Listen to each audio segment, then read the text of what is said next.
I've got a big surprise for you next in terms of who's going to moderate this next panel, somebody that you will be very pleased in the form of it is the return of Bror Saxber, who some of you will have seen already several times during the course of today. So, Bror.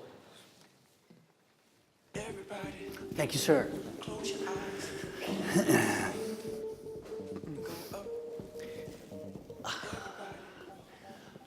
Hello again. How are you all? Warm enough for you, as they say? So we're going to talk about the future of work and at the same time talk about how learning needs to change to accommodate that, and maybe something about technology and learning all together with that. We have these the question system up there, and so as you may have done before, if you have questions, please post them, and then they'll get prioritized and listed up, and then we can look at those along the way as well. So my three co-panelists here include Norman Happ, who looks after the sales and partnerships for Evernote Corporation, which is a place that has very innovative tools for new thinking in corporations, and so that's very relevant for what we're up to. Jonathan Hollis, to my left here, is at PricewaterhouseCoopers, does a lot of work with startup companies and how to accelerate their growth, and thinks about how do you help new organizations actually swiftly come up to speed. And so that's all about new work practices and new skills people have to pick up.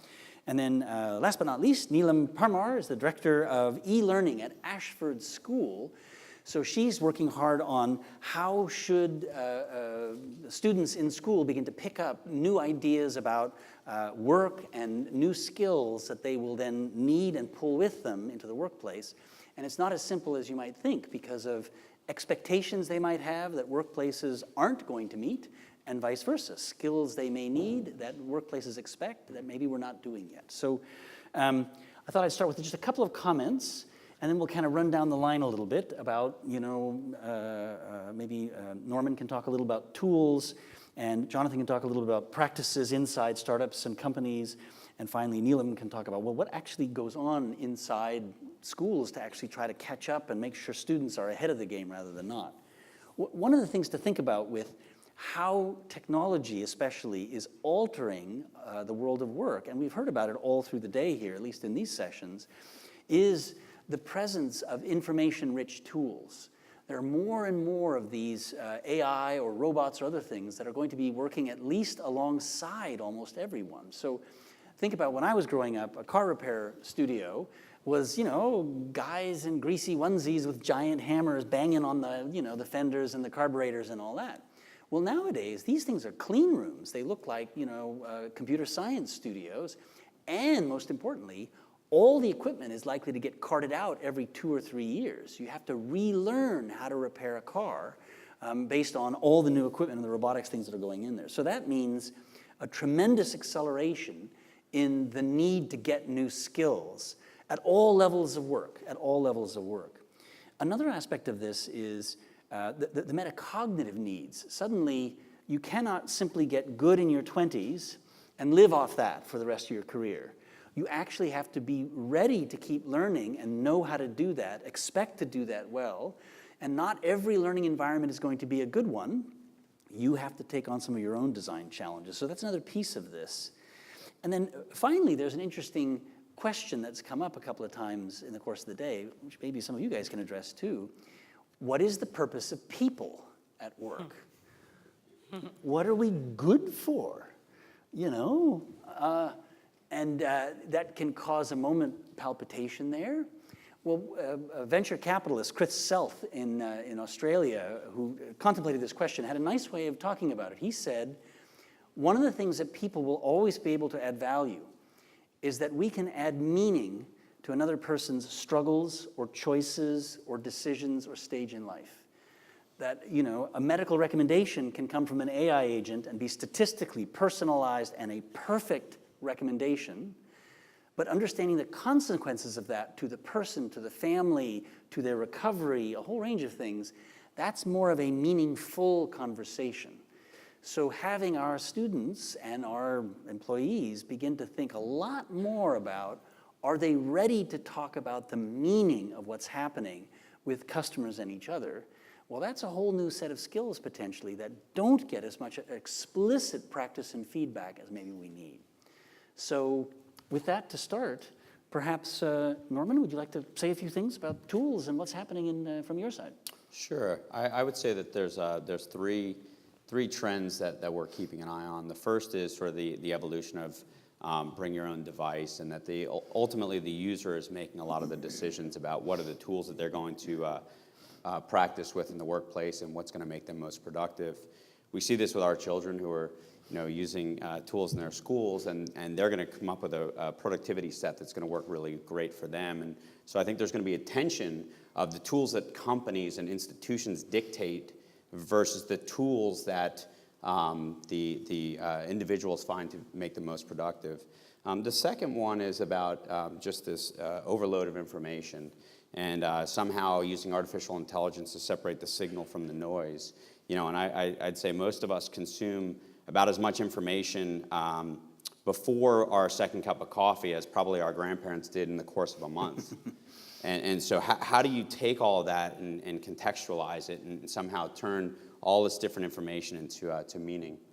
And the third is just the power of teams. There's very few things now that are done on an individual basis. And for my teams, for example, they're in Beijing, Tokyo, Austin, Zurich, and San Francisco. And how do you make sure that the workers of the future who are going to have teams that are virtual like this, who are work from home, they work from different locations, how do you keep them all on the same page? Yeah. And that tool set has to really ensure that you're not duplicating work, and that there's the right place that all that information is stored and all that collaboration is taking place, so that you're not sort of defying that trend of our workforce is going to be virtual. Mm-hmm. Jonathan, how are you seeing the work you're doing and the way skills within startup companies are having to change, and how they're trying to change them, or do they have to walk in ready to go in order to succeed? Well, I'd echo some points that Norm made. I think we're seeing increasingly a lot of collaboration. So that happens all the time in startups, and we're trying to, as a result, act on that as well as a firm.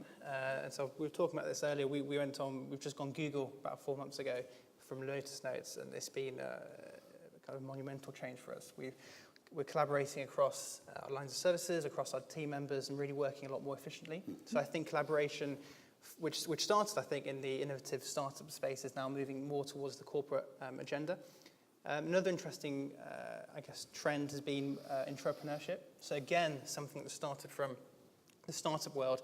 A lot of quite big corporates are now running internal innovation programs within their organizations and giving the opportunity for employees to submit an idea, any idea that they come up with, be it relevant to the organization or not relevant, and then subject to a selection and a panel, they then get funded that idea by the company. Mm-hmm. So it's effectively enabling a culture of, harnessing the ideas they have and enabling a more entrepreneurial culture, which is now starting to be seen around ways of working as well, making sure that when you start working in your own environments, you think about, how could I be doing things differently? The third bit, I think Norman touched on around automation, AI. So some of you know we've got a big audit practice. Now a lot of that is changing. When I started, I remember ticking through 200 to 300 invoices on my first audit job at PwC. Now 90% of that is done through AI and automation. And as a result, people that are coming onto the program and coming on as a graduate are now no longer involved in the more menial, repetitive tasks and really focusing on the more risky items and the things that add more value. And then the last change we're seeing is around flexibility. Again, a point Norman touched on. A lot of people are either working from home, working remotely, and increasingly, a lot of my colleagues especially have started working 3 or 4 day weeks. So taking 1 day a week to do their own startup, their own idea. And so as a result, that's got quite big repercussions on the organization, because you used to have people employed full time, and now you've got to think of new ways of making sure that you allow these individuals that want to start their own business on the side to be able to. Fascinating stuff. So, Neelam, it doesn't sound like the factory model of schools is going to hold up terribly well if this is what work looks like. Is that fair? How do you see this? It's an interesting space to be in. So what we do with our schools is we start our children really young. Obviously, we're looking at young children from pre-prep years 1 and 2, going into prep 3, 4, 5, and then into seniors years 7, 8, 9, 10, 11, 12, all the way up to 13. But because of the industry changing and the type of skills we require, we obviously have to start them very young. Our younger children learn to work with ecosystems, something as simple as Seesaw, for instance, which is a very collaborative, open tool, very user-friendly, where they're learning to draw and use the microphone and offer their thoughts, comments to the teachers, but in a very open sort of platform. So by the time they get into the prep years 3 to 6, they're then working in a slightly more sophisticated LMS, light LMS known as Shobi. Of course, there's like the virtual classroom, the teachers are on board, students are on board, information is getting shuffled back and forth, everything is hunky-dory, it works really well. Then when you get into the senior years, that's when it gets really interesting. So given that they're then going to university and then into workforce, we tend to start them young. And just following your both thought processes, yes, we stress a lot on communication and collaboration and motivation and bringing out the strengths in themselves so that when they actually go make the university applications and jobs, they are showcasing their strengths or their differences, how they've added value to their own studies and what they can add value into different organizations. But most importantly, we tend to focus on tolerance. And I think it's what you mentioned before, the diversity. Our world is getting smaller, or we're connecting it's easier to connect with so many different people from across the globe. So we teach them tolerance, how to work with different people, and also how to look at the world from a different viewpoint. Like one speaker said earlier, it's all about middle class, outcomes, middle class, white man's world, something like that. We try to teach them that there are different concepts, different ideas, and just because it's come from a particular part of the world, that doesn't make it necessarily right or wrong. How can you use it to adapt your model in this age where you are? And the second most important thing is change. We get them to accommodate, work with change. I find that as I do CPD with the teachers and the staff, they hate change. Change is difficult. It's all about culture management. And that's a trait that we cannot infuse into our children. So we make them work with as many different operating systems, as many different toolkits, and as much change as they can take. Very cool. So please do use the question tool. I know we have a couple of questions, which we'll come to in a couple of minutes here, but and you might even put that slide up to show what's already there. Please vote or add as you choose.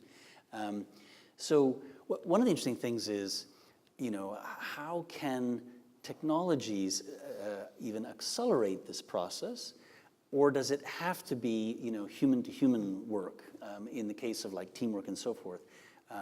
Can any of you see either simulations or other kinds of practice and feedback environments, maybe powered by AI, being a part of the solution, or does it really have to be people working with people all the way along? Because that's hard. So, anyway. I would say our workforce is becoming continually more transient. And if you look at the tenure of employees over maybe a 30-year period, it's shrinking more and more. And if you, we have to figure out how to harness the knowledge that those people bring to an organization for the brief period of time that they're there. When I started my role at Evernote, I had a very big partner reach out to me within a few days of starting and wanted context on something that happened well before my tenure.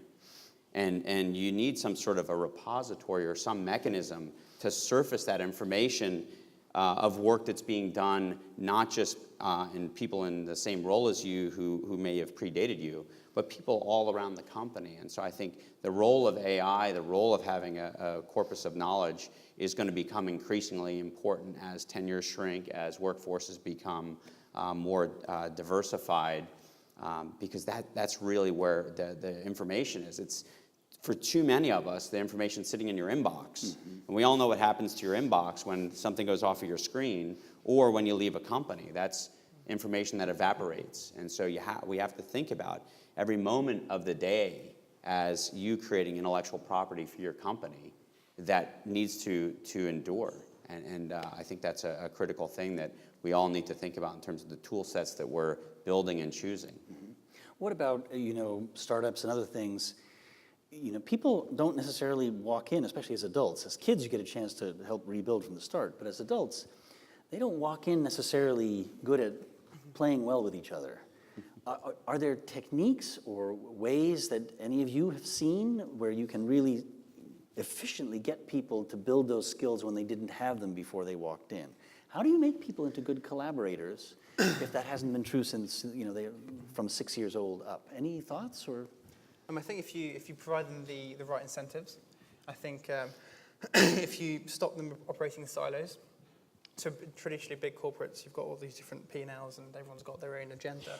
And I think by changing those incentives, that then translates to different in culture. Mm-hmm. I don't think we're at that stage yet. I think most companies are still siloed in different funnels. And I think once we understand that that's a change worth doing, I think that will change and will help address it. Yeah. One of the things we've done at Kaplan from time to time is run kind of leadership challenges where we look for examples of teamwork, of people working together across the company, across areas, within companies, across boundaries.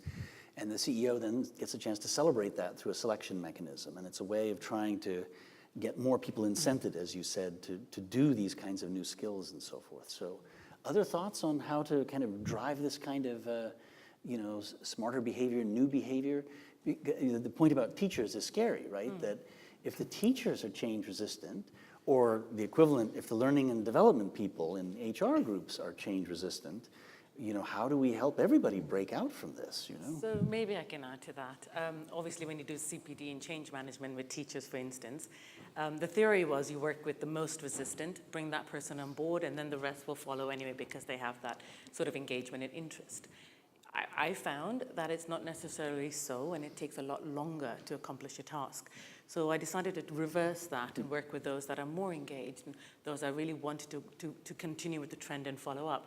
So by bringing the more advanced ones, the most interested, and then the ones that who had the competency and who were positive, who had that positive attitude rather than the competency, once I got them on board and was able to showcase some sort of areas where technology would help streamline their teaching processes. Mm-hmm. It was then, because of that enthusiasm and in this interest, the ones that were sort of lagging behind or were not as keen then decided I'd either join them or I'd have to leave. Mm-hmm. That often tends to happen. Mm-hmm. So then again, out of that pot of 10, for instance, you'd find at least 6 would come on board. And then the other 4, you might get 1, those 3 would leave. So sometimes you can't change 100%, but you can get good enough. Yeah. And that follows on a little bit around getting people more empowered. So I think one solution that you can do in the short term is getting people more responsibility, and then what then happens is you get the culture that you need, you get the responsibility, you get the increased productivity and increased collaboration. If people feel like it's more their responsibility, which I think now a lot of the millennials want to feel that constant sense of value and engagement. I think one of the things that we also have to remember, as many of you know, have seen me talk about these things, the learning sciences applies to all of us, right? And to our folks, right? So part of the thing is, how do you give good opportunities for practice and feedback, right? How do you, it's not enough to just say, go collaborate, and then you failed, right? That's not helpful, right? It's how do you, we need coaches, we need people to observe, to look at how the team worked together online, as well as maybe, in person, and create feedback loops that allow people to figure out, how do I do this better? What do I need? And I don't know if you guys have seen that in training departments or whatever, but that's a thing that feels like we really need to be good at that. Yeah, I think that the role of in-the-moment feedback is becoming increasingly critical, as well as peer feedback. And when it comes to collaboration and pulling people in, we like to say it's critically important to bring people in at the takeoff and not just at the landing. And oftentimes why things fail and why teams fail is when you bring in a group of people right when you're coming in for the final lap, and other people who didn't feel like their voice was heard, they get brought in and it's just not their solution. So creating that ownership from the inception. And the great news is I see sort of in the next generation of people coming into the workforce, and even my own children who are in high school, everything they do is collaborative. And I say, hey, what are you doing on FaceTime at 9 o'clock at night? And there's 3 other people on there, and they're talking about physics. And I thought that was just all about social. And so you are seeing some of those tools and skills being introduced at a very young age. But I think getting those mid-career folks to really collaborate, I think it's really an art. And that in-the-moment feedback, that bringing them in very early in the process so that they feel like they own the outcome. Those are going to be the critical skills. And modeling, having good teams get celebrated, right? Yeah. And I don't know whether you can even show as examples, this is what a good team problem-solving session feels like, looks like, and you discover they're quite rude to each other, as opposed to it always being nicey-nicey, but that they're also after the same goal. So there's stuff about that to say, oh, I didn't know that that's what it could look like, and being able to do that. Well, we have a few questions. Maybe we should pick up a couple of these. That's been voted up by a few of you. Thank you. Please add more or vote if you can. How do we achieve collaboration 4.0 when companies don't even implement 2.0 principles and a certain country is called out? I'm not quite sure why, but there. Oh, it's up there. Sorry, I can't hide the country. Germany, for some reason. But yeah, so this is this conversation we were just having, which is if you have an organization that's siloed already and has a history of being siloed, so you don't have the option of just starting over or only hiring millennials, how do you get it to break apart? How do you do that? Any experience or thoughts from you guys? So I think it's happening already, but just quite slowly. I think especially the big corporate giants are slowly responding to the pressure that's being put on. So what's driving it? What drives? I think it's the early stage companies, and it's the fear of being either disrupted, the fear of being taken over by some of these early stage companies, and the need to do something about it. And I think we might be, I think, skipping 2.0, but there's no reason you can't leapfrog to 4.0. Right. Other thoughts or comments about what's needed to break the log jams or how to do that? I can only speak as a response. When I spoke to a few companies in the year, like about a year ago, so that we could improve some of our outcomes and learning practices in schools, the one thing they said to me is we need to get the kids to be able to work with different operating systems, for instance. They need to understand how to write good emails, for instance. Again, the articulation needs to be clear. So, you're not going to have this WhatsApp sort of thing going on. We really need to know they need to know how to spell and that sort of online etiquette. So we are responding to the company's requests. Now, if the companies, for instance, organizations have not come up to mark and our children are prepped in this environment, then we might have some sort of discrepancy, and that could be a problem. Yeah, one of the trends that we see in Silicon Valley is there's not an office to be found. Everything is open floor plan. And that sort of sets the precedent that we expect everything to be transparent. And what I share with my teams is everything that you're working on aside from one-on-ones, all of that should just be treated as company information, not just your team information. So we warehouse everything that we do, every meeting, every brainstorming session, everything into Evernote, where everybody in the company can see it. And so every day you can, when you get to work or when you pull out your smartphone, you can look and see what everybody else in the company is working on. And there's real power in that, because I have no idea if there's some interaction that I need to have with a team in Zurich or a team in Tokyo, but when that comes through, whether in my search results or something I'm looking for, or it just happens to come up in some contextual form, it's really powerful, and I think we have to get past that notion of it's my team's information or it's my information. Right. It's our company's information. Right. Really interesting. That may relate actually to another question that's on this list here, which is we have lots of learning technology available. How do we demonstrate improvement in learning outcomes in the workforce or in the schools? And maybe in the workforce is a good place to start, because what you're describing in part is evidence gathering, is having a lot of evidence of how teams work and so forth. But say other ideas about maybe Jonathan in the workforce. How do you measure if the learning technologies, collaboration methods are really doing what we want? What is the way that we can tell if we're making progress? Well, I think it's quite hard to measure it in the short term. So I think the success only comes 1-2 years down the line, especially when you're changing the culture of an organization to be more collaborative or to be more technologically able. So I think in the short term, it's just not possible. Yeah. But I think longer term, the obvious ones around growth and profitability and working less, I think are the obvious ones, but I don't think it's possible in the short term. Yeah. What about, how do you think about it in terms of finding evidence that this is making a difference? I think maybe one of the things that we try to look at is how rapidly are you iterating on issues. And it used to be, that when you wanted to learn something about customers or about a product, you go through a long product life cycle, and then you would launch it, and then you'd find out, oh my gosh, that was a disaster, or oh wow, it's great. And what you see more and more of is the turn times for testing and the lean testing and some of the things.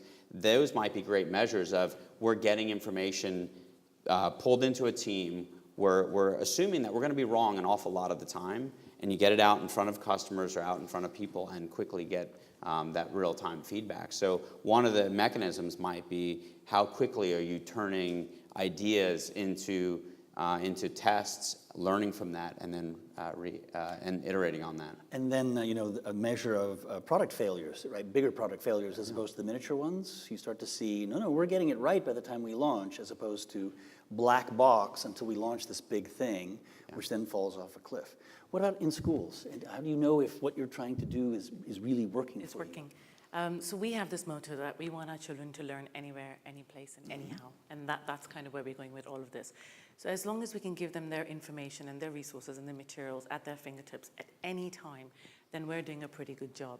So now I know that some of our kids are using particular sort of applications in our school. And if we ask them if we could take it back again, they would really they wouldn't be very impressed with us. So for instance, in our MFL and EL, those that are studying languages, the children use an app called Quizlet. It's free, it's on the App Store. It's nothing major, but they use it as flashcards. So instead of having to create physical flashcards, they're using ones that their teachers have made or that their friends have made, and they're shifting information back and forth. But it's helped them a lot in their quizzes. Now, I can't sit here and tell you how they've done, because I think there's a lot of different parameters that can influence how a child is doing it well in school or not, but they would never get rid of Quizlet. So our theory is, as long as we can use a technology to streamline our processes and to help improve students' outcomes, then we're doing fine. But that will only work if the technology is transparent across the board. So we don't talk about it. We just let them use it. Just use it. Yeah, use it how you want to use it. Let it be invisible. In fact, let it be the pencil case design. If you need to use a pencil, you use that. If you need to use a book, you use that, as you can see. But if you need to use a device to access a particular app or ecosystem in our school, use it. Use it to do whatever you need to do to help you with your assessments. There actually, I know there's been research on this. I'm not sure if it's turned into products yet, where you can use natural language processing methods to look at things like dialogue streams and actually begin to get some diagnostics around, is this a high quality set of dialogues for a work group that's doing work, et cetera. So there may be something that will come out along those lines too, to help us not just look at, the objective, was this a great end product, or school results and things, but actually look at the quality of interaction in some ways with some automated tools to let you make that more efficient. So there may be ways where these automated tools actually help. There's an interesting question here. When you compare automation in the knowledge sector to automation in manual work, what is the difference? This is a really good question, actually, because it's got a philosophical component to it. About, a brain is a physical thing, so what is physical work? So any thoughts about this? When you think about automation and AI and information-rich tools, is there a reason that we need to think deeply differently about physical work as opposed to knowledge work? There might be some dynamic of trust. And Say that maybe again, the dynamic of? Trust. Trust. And that people in the knowledge segment may have a higher level of trust for machine learning and artificial intelligence, and so they might be more willing to engage with machine learning and outcomes that are predictive in nature. And this might be overstepping, but maybe those in non-knowledge worker tech roles might be a little bit more skeptical, and you have to sort of walk them through it a little bit, maybe at a different pace than you might of a tech worker. Yeah. Other thoughts?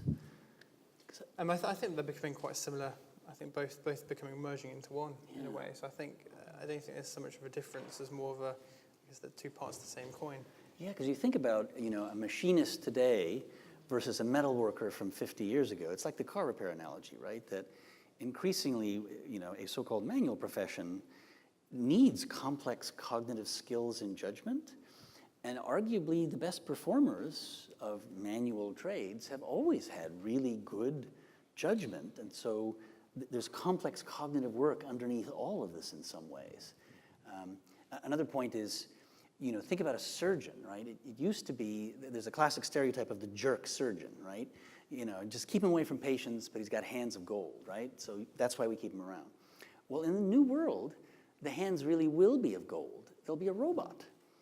And so all of a sudden, the work of a surgeon is not so much the manual work, now it really is the patient work, and all of a sudden the jerk has no role.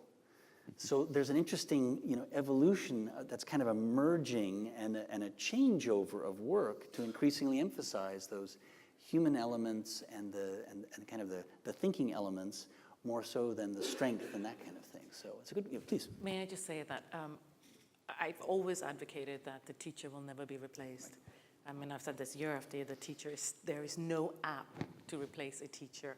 And that the whole thing, you have an app for this and you have an app for that. The kind of interactions that a teacher has with the students at such a deep level. Yep.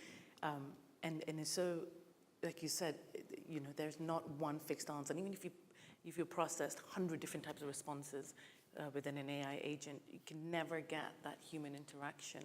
And our students still will go back to an adult or a teacher or a person because they're not able to connect with just tech. You can draw parallels to the workplace. I don't think we'll ever replace relationship building with employees, regardless of how quickly technology moves.